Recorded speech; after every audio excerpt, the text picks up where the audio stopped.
মধ্যপ্রাচ্যের ভূ রাজনীতিতে ফের আবার তীব্র উত্তেজনা।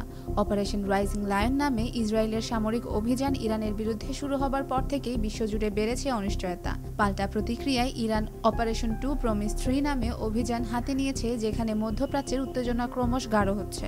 গত 13 জুন রাতে হঠাৎ করেই ইসরায়েল তেহরান সহ ইরানের বিভিন্ন সামরিক ও পারমাণবিক স্থাপনায় হামলা চালায়। অপারেশন রাইজিং লায়ন নামে এই অভিযানে নিহত হয় দেশের ইসলামী বিপ্লবী গার্ড বাহিনীর উচ্চমানের কমান্ডার প্রধান সামরিক মোহাম্মদ বাঘেরি, IRGC প্রধান হুসাইন সালামি সহ 400 জনেরও বেশি সৈন্য ও বিজ্ঞানী। তাই এখন প্রশ্ন থেকে যায়, এই সামরিক উত্তেজনায় কে বেশি শক্তিশালী? 2024 সালের গ্লোবাল ফায়ার পাওয়ার রিপোর্ট অনুযায়ী সামরিক শক্তির দিক থেকে ইরান ইসরায়েলের থেকে সামান্য এগিয়ে। 14তম স্থানে থাকা ইরানের নিয়মিত সেনার সংখ্যা 11,80,000, যেখানে ইসরায়েলের রয়েছে 6,70,000। ইরানের সামরিক বাজেট প্রায় $995 কোটি, কিন্তু ইসরায়েলের দ্বিগুণের বেশি অর্থ ব্যয় করে $2,440 কোটি। এয়ারফোর্সেও রয়েছে বড় পার্থক্য।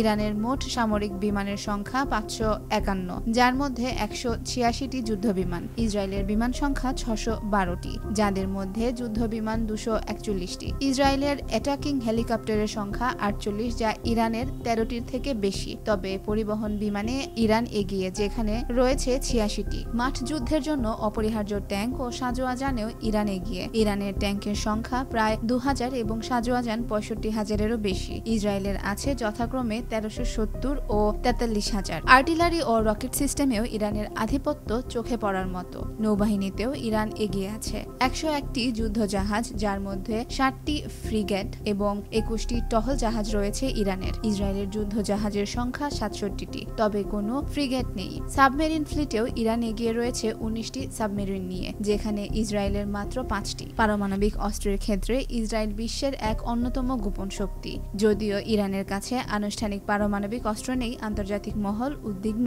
ইরানের পারমাণবিক কর্মসূচির ব্যাপারে। যুক্তরাষ্ট্র ইউরোপের বারবার অভিযোগ ইরান গোপনে পারমাণবিক অস্ত্র তৈরির চেষ্টা করছে, যা ইরান প্রত্যাখ্যান করে বলছে তাদের কর্মসূচি শুধুমাত্র শান্তিপূর্ণ। চলমান এই সংঘাতের মধ্যে 21 জুন দিবাগত রাতে ইরানের ফর্দো, নাতাঞ্জ ও ইম্পাহান 3টি পারমাণবিক স্থাপনায় হামলা চালায় যুক্তরাষ্ট্র। জাতিসংঘ সহ আন্তর্জাতিক মহল গভীর উদ্বেগ প্রকাশ করেছে এই সংঘর্ষ বৃদ্ধির কারণে। মধ্যপ্রাচ্যের যে কোনো সময় বড় একটি আঞ্চলিক যুদ্ধের আশঙ্কা বাড়ছে, যা বিশ্বব্যাপী অস্থিতিশীলতা আরও বাড়াবে।